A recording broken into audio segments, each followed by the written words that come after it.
অনেকটা ওই প্রাক্তন সরকারেরই কর্তৃত্ববাদের সরকারেরই ন্যারেটিভের প্রতিফলন।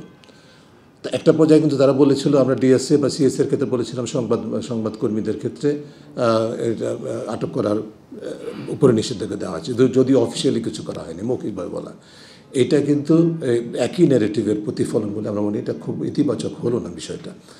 আমরা যদি যে কথাগুলো ইতিমধ্যে বলা হয়েছে সেটা যদি দেখি এবং আমরা যদি এই আইনটার শব্দ এবং বিটুইন শব্দ, লাইন এবং বিটুইন দ্য লাইন যদি বোঝার চেষ্টা করি, সংবাদ মাধ্যম সহ সকল মানুষের মত প্রকাশের স্বাধীনতা, তথ্য প্রকাশের স্বাধীনতা, বাক স্বাধীনতা, সংগঠনের স্বাধীনতা সম্পূর্ণভাবে ঝুঁকির সম্মুখীন হবে, অপব্যবহারের সুযোগ সৃষ্টি হবে এই আইনের মাধ্যমে। কোনো সন্দেহ নেই যে যদি এইভাবে আইনটি, অর্ডিন্যান্সটি যদি শেষ পর্যন্ত অনুমোদিত হয়ে যায়, এটা অত্যন্ত ঝুঁকিপূর্ণ একটা আইন হবে। এটা প্রণীত হয়েছে অধ্যাদেশটি, এবং যেভাবে যে মোটেই সময় দেওয়া হয় নাই পাবলিক কনসালটেশনের জন্য, অংশীজনের মতামতের জন্য, সেটি অন্তত অন্তর্বর্তীকালীন সরকারের কাছ থেকে আমরা আশা করি নেই।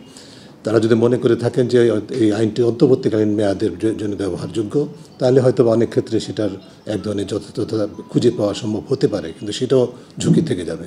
কিন্তু এই আইনটি যে এই ধরনের অধ্যাদেশ হলে একবার যেটা চিরস্থায়ী মোটামুটি, এবং পরবর্তীকালে যারা ক্ষমতায় থাকবেন তাদের জন্য অব্যবহারের কতখানি সুযোগ সৃষ্টি করবে, সেই বিষয়গুলো বিবেচনায় নেওয়া উচিত। সবচেয়ে বড় কথা হচ্ছে যে এই ধরনের আইন প্রণয়নের ক্ষেত্রে যে আন্তর্জাতিক অভিজ্ঞতা আছে, আমাদের দেশে বিদ্যমান দক্ষতা এবং পারদর্শিতা আছে, সেগুলোকে বিবেচনায় না নিয়ে, যেমন উদাহরণস্বরূপ আমাদের তো আইন কমিশন একটি আছে, যেটি 5 আগস্টের পরে পুনর্গঠিত হয়েছে। আইন কমিশনকে কেন এর মধ্যে সম্পৃক্ত করা হলো না বা হবে না? তো এই ধরনের প্রশ্নগুলো, এবং সংশ্লিষ্ট অংশজনকে কেন সম্পৃক্ত করা হবে না, সেই প্রশ্নগুলো আমাদের মধ্যে আছে। আমরা উদ্বিগ্ন এই বিষয়টা নিয়ে। আমরা আশা করব যে সরকার এই বিষয়টাকে বিবেচনায় নিয়ে কোনো তড়িঘড়ি করার সুযোগ না নিয়ে তারা যেন সকল অংশজনকে সম্পৃক্ত করে আইনটাকে সংশোধন করে ঢেলে সাজিয়ে এটা সামনের দিকে অগ্রসর হয়। এটি এক। দ্বিতীয় হচ্ছে যে আমরা যেটা দেখছি, এটা এক ধরনের মিশম্যাশ আইন হয়েছে, অর্ডিন্যান্স হয়েছে, অর্থাৎ জগাখিচুড়ি। একাধিক কম্পিউটার, সাইবার, ডিজিটাল, ইন্টারনেট, এই যে সার্বিক খাত, এর মধ্যে থেকে কয়েকটা ক্ষেত্রকে এখানে একই আইনের মধ্যে অন্তর্ভুক্ত করে একটা জগাখিচুড়ি আইন হয়েছে, যার ফলে যেটা হয়েছে যে সাইবার সুরক্ষার নামে যেটা করা হচ্ছে যে আসলে মূল উদ্দেশ্য যেটা সাইবার সুরক্ষা, তার নামে আসলে ডিএসএ এবং digital security act, cyber security act যেগুলো ছিল, সেগুলোরই এক ধরনের পুনরাবৃত্তি আমরা দেখতে পাই অনেক ক্ষেত্রে। এবং মানুষের মধ্যে বিশেষ করে বাক স্বাধীনতা, মত প্রকাশের স্বাধীনতার মানদণ্ডে একটা নিয়ন্ত্রণমূলক এবং নজরদারিমূলক অধ্যাদেশে এটা পরিণত হয়েছে বলে আমরা মনে করছি। তৃতীয় যে বিষয়টি বলতে চাই সেটা হচ্ছে যে মানুষের ডিজিটাল অধিকারের কথা বলা হয়েছে, কিন্তু এই পুরো আইনের মধ্যে অধিকার ভিত্তিক কোনো ধারণার প্রতিফলন আমরা দেখতে পাই না, বরং অধিকার খর্ব করার ধারণা বা প্রক্রিয়া বা সুযোগ আমরা দেখতে পাচ্ছি, যেটি কোনো অবস্থায় গ্রহণযোগ্য হতে পারে না।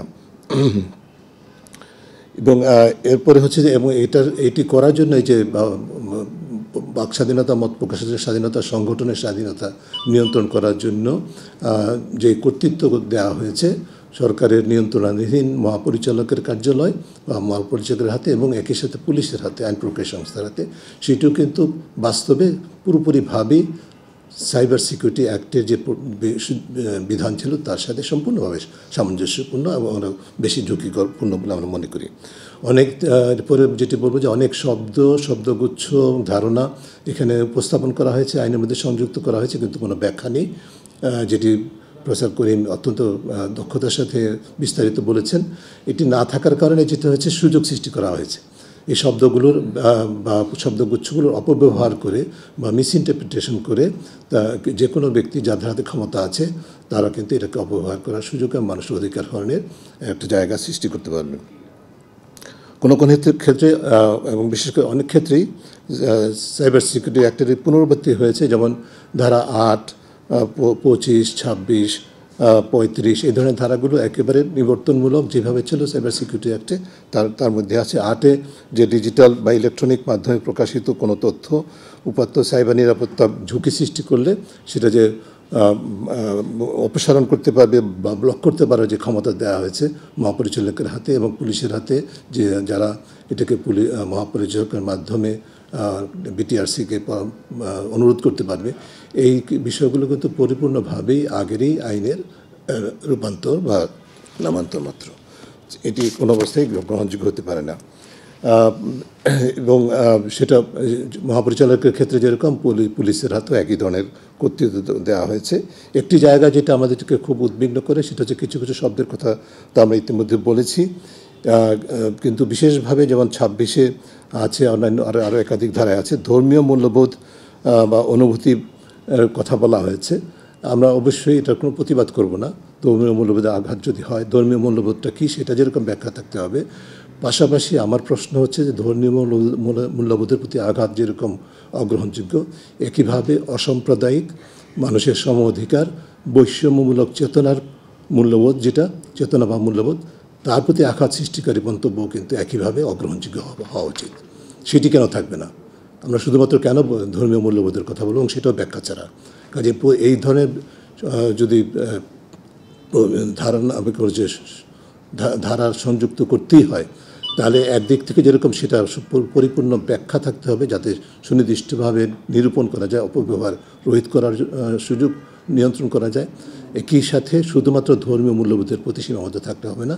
আমাদের বাংলাদেশের স্বাধীনতা, বৈষম্যবিরোধী আন্দোলনের চেতনার যে অন্তর্নিহিত মূল্যবোধগুলো আছে, যেটি আমি রিপিট করছি, সকল মানুষের সম অধিকার, অসাম্প্রদায়িক চেতনা এবং একই সাথে সার্বিকভাবে বৈষম্যহীন বাংলাদেশের যে চেতনা এবং ধারণা, তার সাথে যদি সেটাকে যদি জন্য হানিকর কোনো মন্তব্য থাকে, সেটি একইভাবে কিন্তু অগ্রহণযোগ্য হবে এবং সেটার সুযোগটা নিশ্চিত করতে হবে বলে আমরা মনে করি। আমি সর্বশেষ যেটা বলবো সেটা হচ্ছে যে